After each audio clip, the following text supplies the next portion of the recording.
Bismillahirrahmanirrahim. Alhamdulillahi rabbil alamin. Innamal mu'minuna alladhina idza dzukirallah wajilat qulubuhum wa idza tuliyat alaihim ayatuhu zadatuhum imanan wa ala rabbihim yatawakkalun. Ashhadu an la ilaha illallah wa ashhadu anna Muhammadar Rasulullah. Allahumma salli wa sallim wa karrim wa azim wa barik ala sayyidina Muhammad wa ala ali sayyidina Muhammad, amma ba'du. Jamaah Majelis Ta'lim Darul Maghfirah, semoga Allah senantiasa mencurahkan rahmat dan kasih sayang kepada kita. Semoga limpahan syafaat Rasulullah melimpah kepada kita semua. Kita yang dhaif, yang tidak punya apa-apa ini, hanya berharap rahmat Allah dan syafaatnya Rasulullah. Pada minggu yang lewat, kita membahas tentang bahwa amal ibadah, kalau sudah Allah terima, tandanya pahala itu sebelum di akhirat disegerakan di alam dunia. Apa cirinya? Cirinya adalah ketika kita melakukan amal ibadah, apakah itu sholat,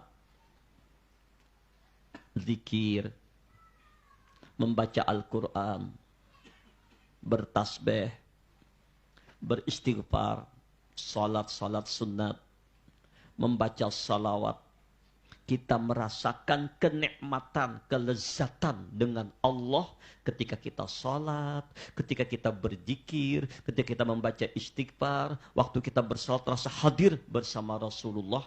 Itu tanda bahwa amal ibadah itu diterima oleh Allah dan Allah nampakkan pahalanya di dunia. Inilah yang disebut oleh Allah dalam Al-Quran. Waliman khafa maqama rabbihi jannatan. Orang yang khauf akan maqam Tuhannya mendapatkan dua surga. Surga di akhirat dengan segala puncak kenikmatannya. Dan puncak kenikmatan di akhirat adalah memandang wajah Allah. Wujuhu yawma idzin nadhirah ila rabbiha nadhirah. Pada hari itu wajah mereka berseri, bercahaya terang benderang karena memandang wajah Allah yang laisa kamitslihi syai'un. Inilah puncak kenikmatan di akhirat. Inilah surga hakiki di akhirat. Dan surga yang disegerakan di dunia ini adalah berupa kesenangan, kenikmatan dalam berzikir, kenikmatan dalam beristighfar, kenikmatan dalam membaca Al-Quran, kenikmatan di dalam salat baik yang fardu maupun yang sunat, kenikmatan dalam hadir di majlis ilmu semacam ini, merasakan lezat, nikmat, damai dengan Allah. Inilah surga yang disegerakan di dunia ini. Itu kita sudah bahas pada minggu yang lewat. Selanjutnya kita ingin mengetahui bagaimana maqam, kedudukan kita di hadrat Allah. Bukan berarti kita mencari makam, bukan. Tapi ingin kita tahu bagaimana level, jenjang sebagai hamba ke hadrat Allah, di mana letak makamnya.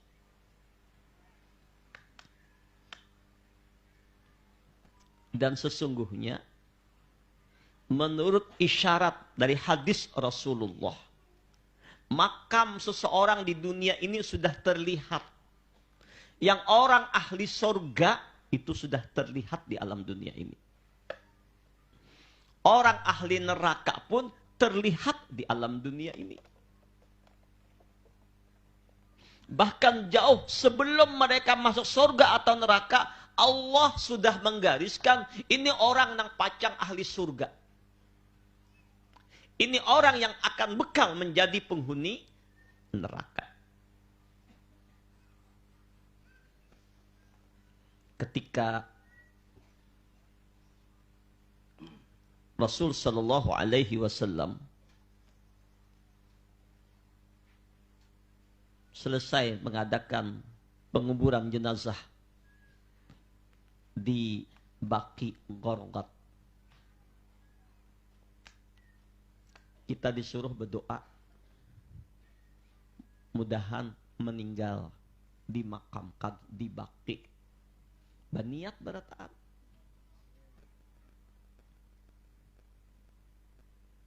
Karena makam Baqi Gharqad itu makam yang luar biasa. Yang nanti pertama bangkit setelah Rasulullah bangkit dari kubur adalah penduduk makam Baqi Gharqad, baru Mu'alla dan baru yang lainnya.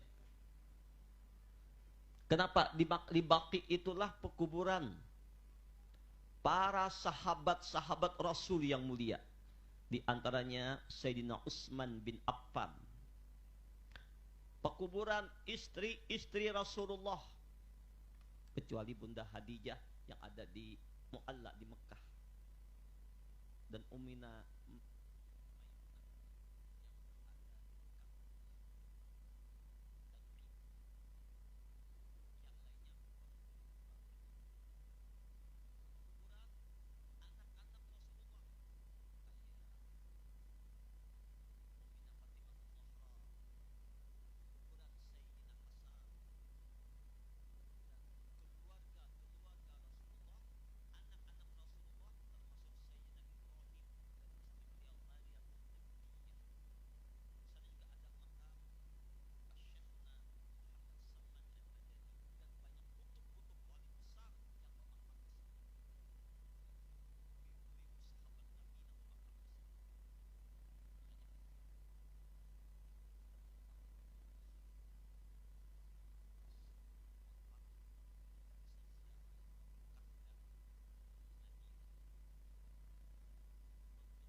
meninggalkan Madinah, tapi lawan Rasulullah, jangan sik pisahan lagi. Bawa bulik kemana aja lawan Rasulullah, di mana aja dengan Rasulullah. Allahumma shalli ala sayyidina Muhammad wa ala ali sayyidina Muhammad.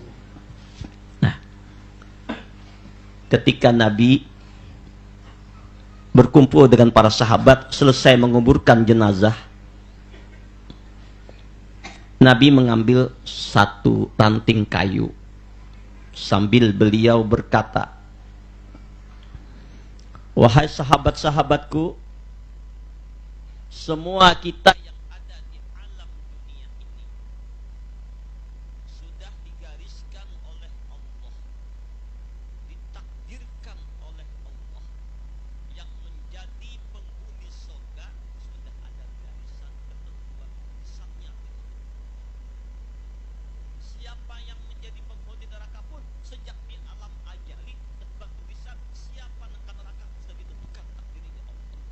Jadi kita ini ujian Nabi tinggal menjalaninya.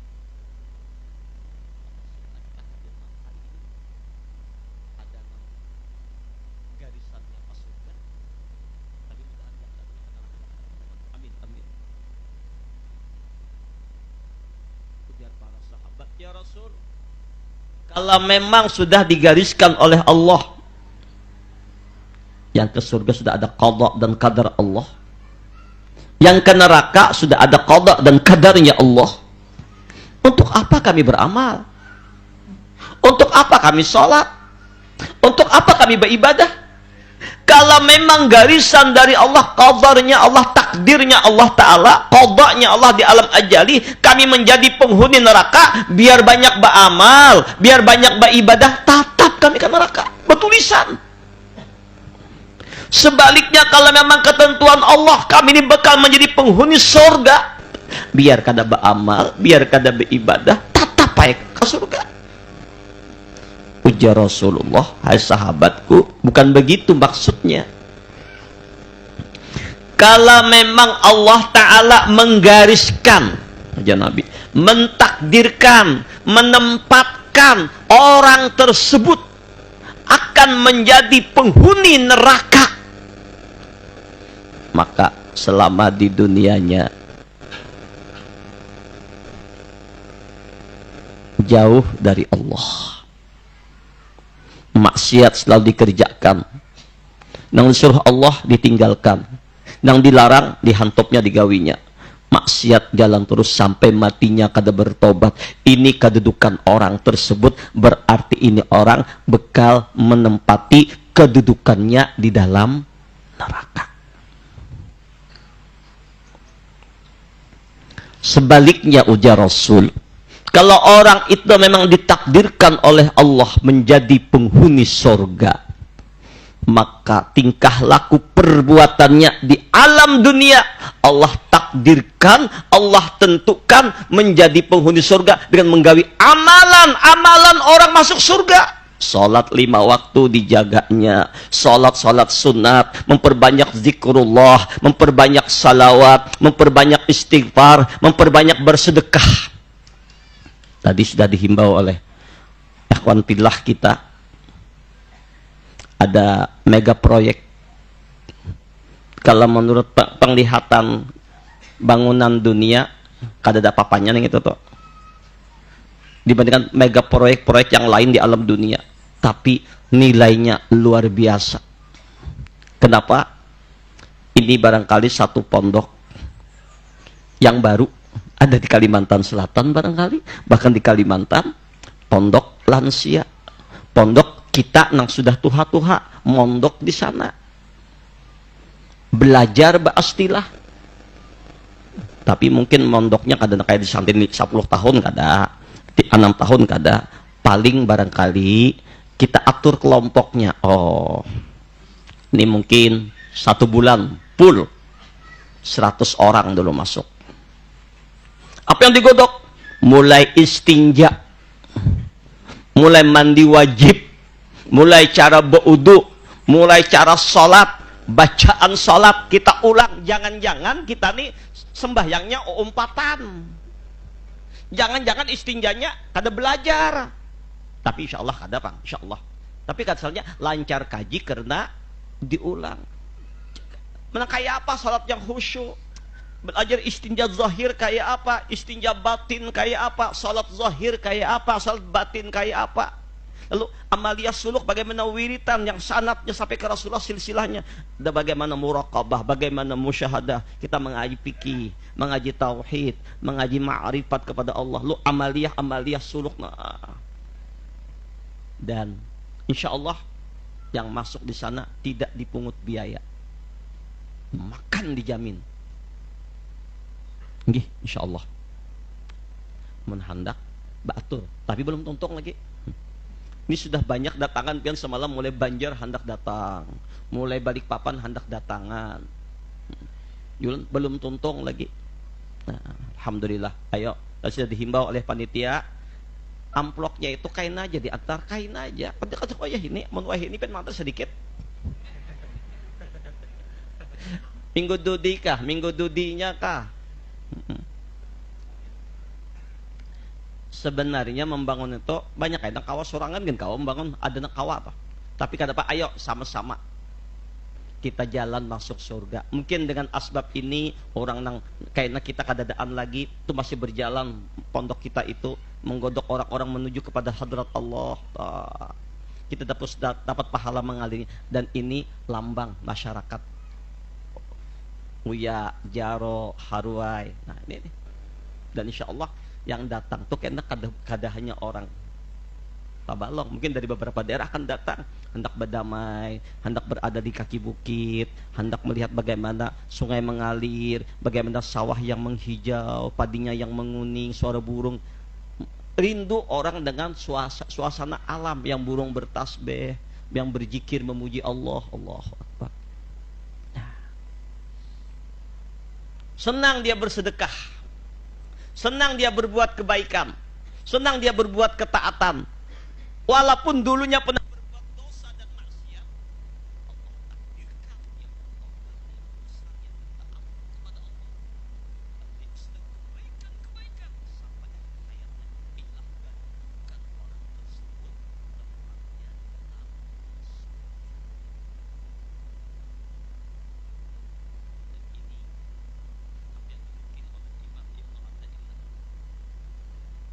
Idza aratta an ta'rifa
kana minal muqarrabin. Adapun orang-orang yang didekatkan kepada Allah, orang yang dekat dengan Allah.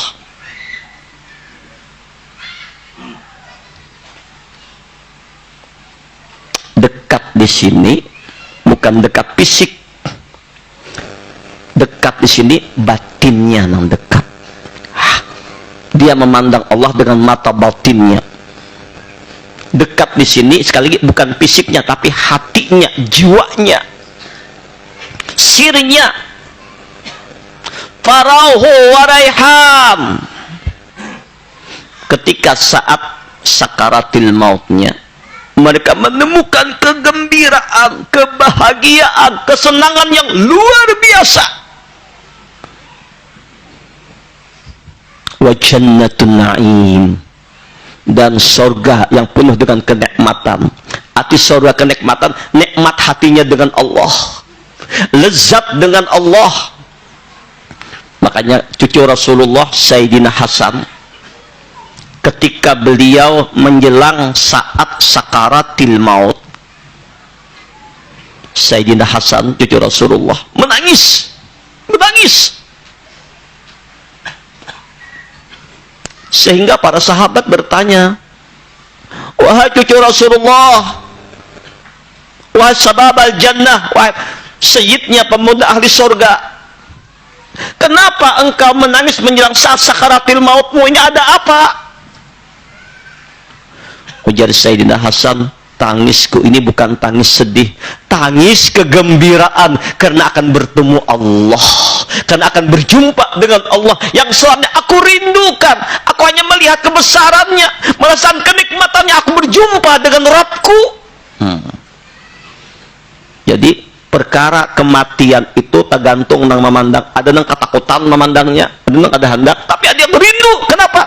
Orang mati itu pintu untuk bertemu Allah, berjumpa dengan Rasulullah, berkumpulan para wali-wali Allah. Ada kenikmatan yang Allah sembunyikan. Nah, siapakah orang yang muqarrabin ini? Ciri orang yang muqarrabin adalah selain dia sudah melaksanakan amal zahir, sholat, ibadah, zikir, tobat, istighfar, baca Quran, dan segala macam kebaikan-kebaikan yang digawinya, batinnya selalu berada di hadrat Allah. Batinnya kada pernah lalai dari mengingat Allah, selalu dengan Allah.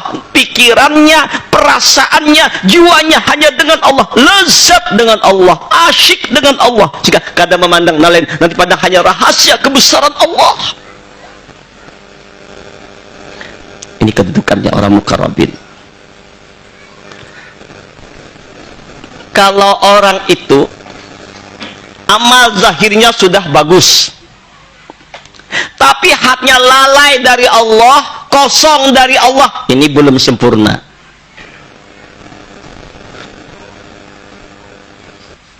Waman a'rada an dzikri fa inna lahu ma'isyatan danka wa nahsyurahu yaumal qiyamati a'ma.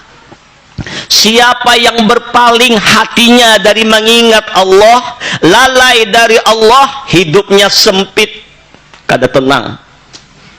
Wa may ya'shu an dzikrir rahman nuqayyid lahu syaitan fahuwa lahu qarin. Siapa yang hatinya kosong dari Allah, sembahyang bagus, beramal, tapi kosong dari Allah, maka setan yang menguasainya. Setan tidak sebagai sahabatnya, ini yang menuntunnya karena membawa ke neraka. Maka itu mari kita ingin melihat sampai di manakah makam kita di hadrat Allah. Kalau soal zahir, alhamdulillah umum sudah tergawi. Bagaimana pandangan batin kita? Yang pertama, ukurannya. Jika hati kita sekarang, Bapak Ibu, bukan lagi urusan zahir, insya Allah zahir sudah terjaga. Jika hati ini kosong dari Allah, Sembahyang iya, tapi sembahyang aja sudah mulai Allahu Akbar sampai salam nang diingat parah aja.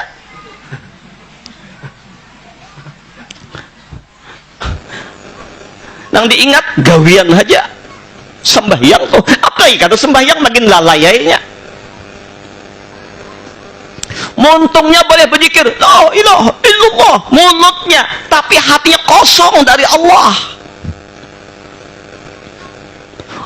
Mulutnya boleh berzikir membaca Al-Quran, astagfirullah, tapi lalai dari Allah. Jadi hanya amaliyah zahir, tapi pikirannya dunia, makhluk yang ada di hatinya. Padahal ujar Nabi, innallaha ta'ala la yanzuru ila suwarikum wa absarikum walakin yanzuru ila, gawian yang dipikirkannya kosong dari Allah hatinya, berarti orang sudah masih terhina di hadrat Allah, nggak ada punya makom di hadrat Allah, nggak dipandang Allah, karena Allah pandang batinnya, dipandang hibak dunia di awaknya, duit duit duit, pulos pulos pulos, laisa pulos bahwa mampus, sarang burung pipit walet, batu bara, sawit sawit, emas emas, itu nang di otak, rumah rumah, mobil mobil, pakaian pakaian, itu nang di otaknya. Allahu Akbar. Berarti ini makamnya makam nggak dipandang Allah, ini levelnya ini di bawah standar paling bawah. Walaupun sudah sholat, alhamdulillah, Allah pandang batin.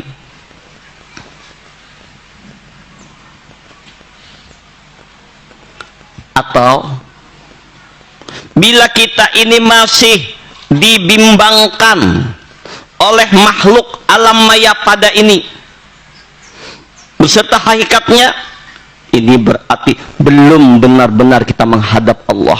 Pikiran kita masih teringat, terfokus kepada anak,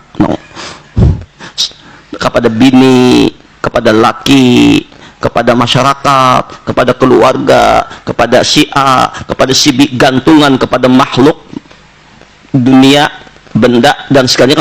Artinya selain Allah itu ngarannya makhluk. Itu nang terfokus, berarti belum betul-betul inya menjadi hamba Allah.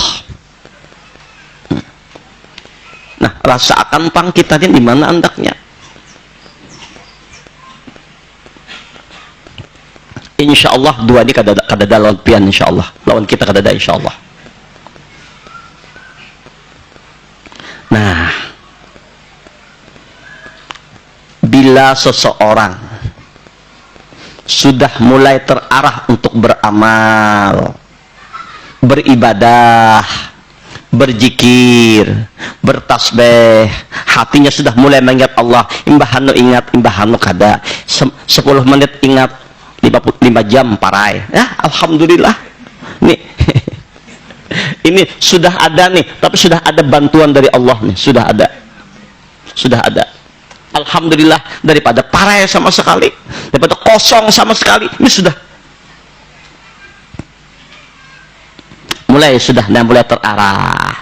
Makanya kalau sudah mulai terarah ini, rancaki hadir ke majlis taklim, ke majlis zikir, ke majlis salat mences.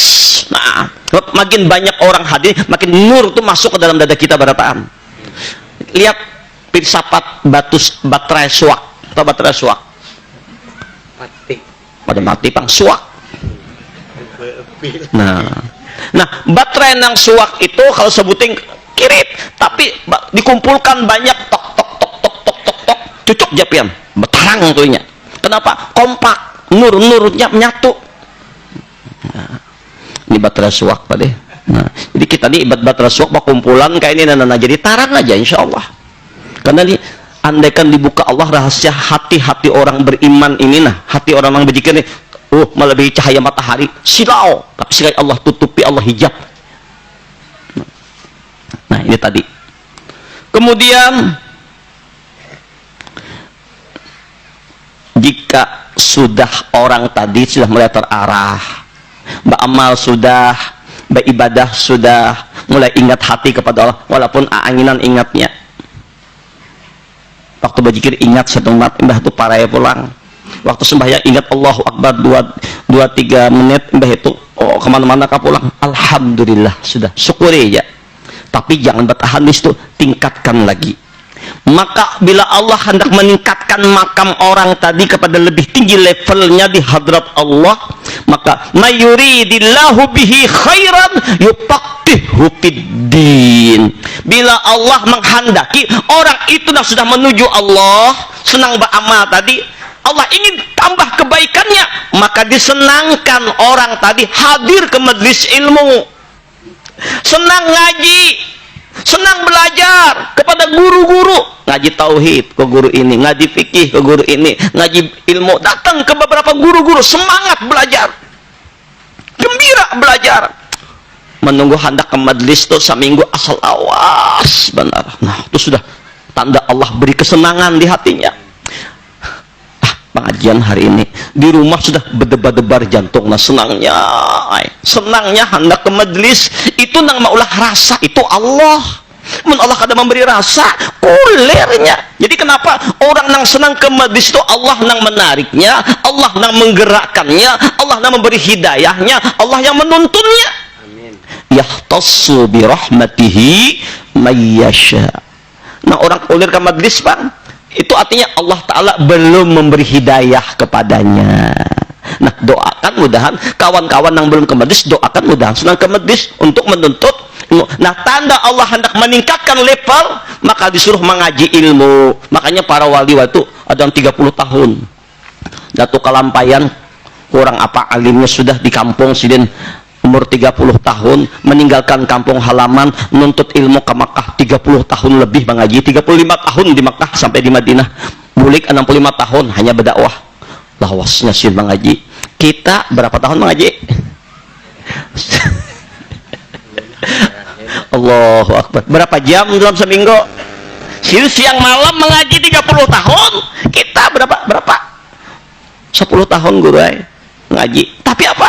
Sejam seminggu. Imbahano juga turun, imbahano kada juga. Nah, jadi kita akui ini kelemahan kita, tapi syukur juga untuk diberi hidayah Allah sudah. Nah, berarti ini orang sudah Allah kehendaki untuk cenderung kepada Allah. Nah, kemudian setelah mulai cenderung hatinya kepada Allah, sekali-sekali dia sudah mulai paham bermunajat kepada Allah. Ada problem, ada kesulitan, ada masalah, ada macam-macam, dia mengadunya ke Allah, curhatnya ke Allah, bergantungnya ke Allah. Nah, sudah mulai lebih banyak ingatnya, sudah mulai, tapi ya separuh-separuh lah, 50-50 sudah ya, sejam ingat, sejam lupa. Alhamdulillah. Kira-kira kita nih, kira-kira rasakan, Pak, sejam ingatkah, sejam lupakah? Lihat kita ukur diri kita masing-masing aja sudah, menilai aja kita. Aku nih paling satu mat Allah di hati, kosongnya 2 jam. Betul ingat 1 mat pulang 2-3 menit, kosong pulang. Nah, alhamdulillah juga mulai terarah. Kemudian Allahumma shalli ala sayyidina Muhammad wa ala ali sayyidina Muhammad. Apabila Allah Ta'ala menghendaki, nah, menyayangi orang tadi, hendak ditinggikan derajatnya oleh Allah, sudah dipandang Allah, imannya sudah mulai tinggi makamnya, Allah datangkanlah cobaan dan ujian. Ujian para rasul itu lebih berat daripada ujian para nabi. Karena para rasul imannya itu lebih tinggi, lebih kokoh, lebih kuat.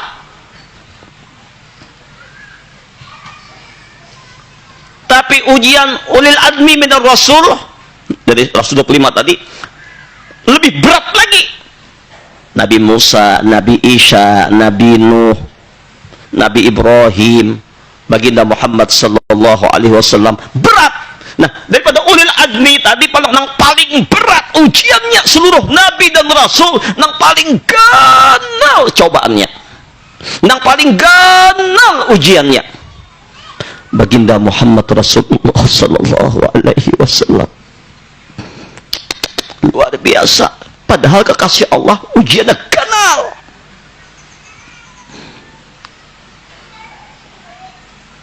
ujian Rasulullah lebih berat pada ujian para rasul-rasul.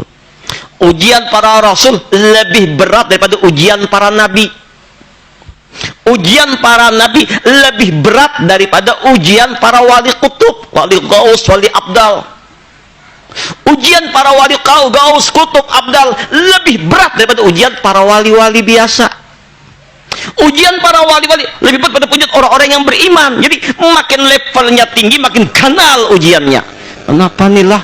Makin lawas, makin banget ujian nih. Kenapa? Oh, jangan sakit hati pian, level pian tambah tinggi. Maulah orang sekolah tuh berturun pada dah indah SD ke TK, hitungannya berturun pasti SD ke SMP, beganal ujiannya, beganal ujiannya, beganal ujiannya. Ini yang diisyaratkan oleh baginda Nabi sallallahu alaihi wasallam.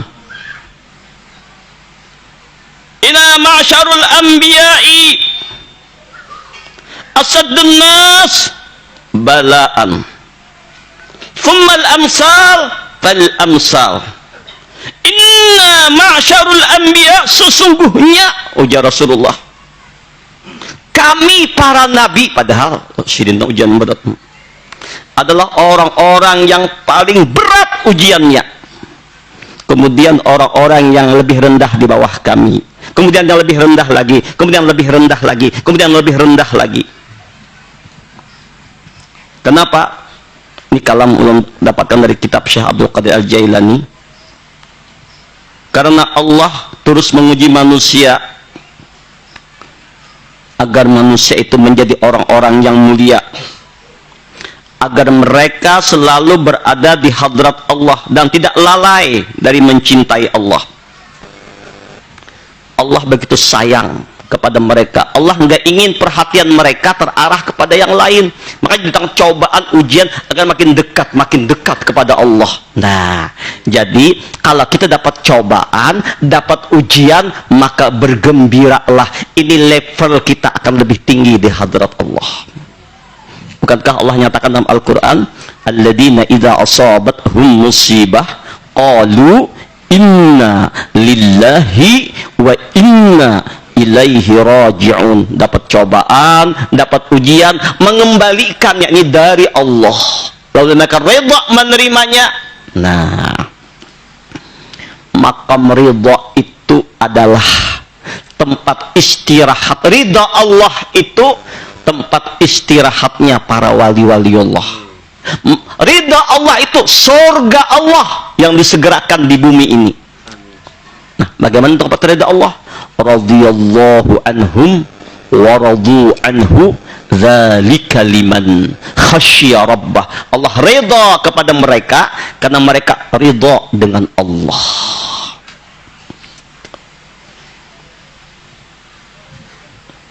Nah, lima dapat cobaan, ujian, lalu meningkat lagi level makamnya. Jika kita berangsur-angsur telah dapat menghilangkan selain Allah dari hati kita, nah sudah mulai bergamatan menghilangkan yang lain, menghilangkan anak, bini. Bini jangan dibuat di hati, kadang muat pian rusak hati. Kagak nalan dibuat.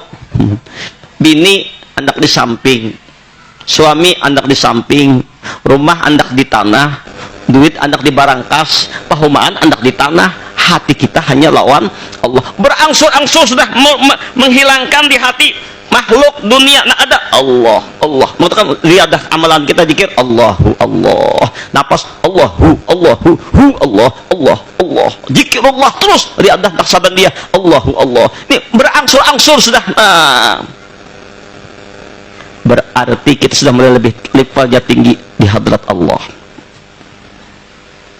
Kemudian puncaknya, jika kita telah menerima secara ikhlas segala ketentuan Allah atas kita, baik yang nikmat, manis atau yang pahit, berarti pintu reda telah dibuka Allah buat kita. Menerima apa aja, nikmat sedikit disyukuri, dapat cobaan, reda menerimanya. Dan itulah pintu yang agung, sempurna dan mulia. Itulah seorang alim besar tasawuf yang bernama Abdul Wahid bin Zaid radhiyallahu an. Dia berkata, ridha adalah pintu Allah yang agung. Ridha adalah tempat istirahat hamba-hamba Allah yang mulia, dan ridha adalah surga hamba Allah dunia ini. Jadi kita lapang ridha menerimanya. Ujar Allah dalam hadis qudsi, innani anallah la ilaha illa ana. Aku ini Allah, ada Tuhan selain aku ya Allah Ta'ala. Aku jadikan kebaikan dan kejahatan. Maka beruntunglah buat orang-orang yang aku jadikan dia untuk kebaikan. Maka aku alirkan kebaikan tersebut kepada sebatang tubuhnya, sampai kepada seluruh anggota tubuhnya dan tangannya untuk berbuat baik. Allah yang menggerakkannya. Dan kecelakaan, ya Allah, bagi orang-orang yang aku jadikan ia untuk kejahatan, aku alirkan kejahatan itu atas kedua tangannya, lalu timbul dia berbuat dosa dan maksiat. Inilah yang diungkapkan oleh hadis Nabi Shallallahu Alaihi Wasallam, diriwayatkan oleh Ad-Darqutni, di mana dijelaskan di sini, man arada ayya'lama ma lahu indallah, barang siapa yang ingin mengetahui bagaimanakah keadaannya di sisi Allah, falyanzur ma lillahi indahu, maka hendaklah ia melihat dalam hatinya bagaimana keadaan Allah pada sisinya. Jadi di hati nang kayak apa di hatinya nyama andak Allah toh. Apakah mau utamakan Allah dari yang lain?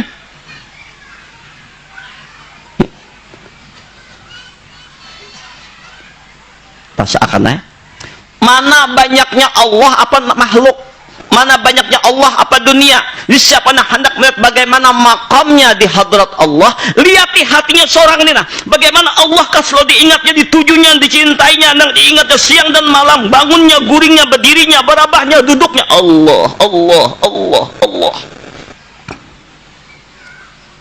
Fa inna Allah yunzilu abda haitsu yunzilhu abdu min nafsihi.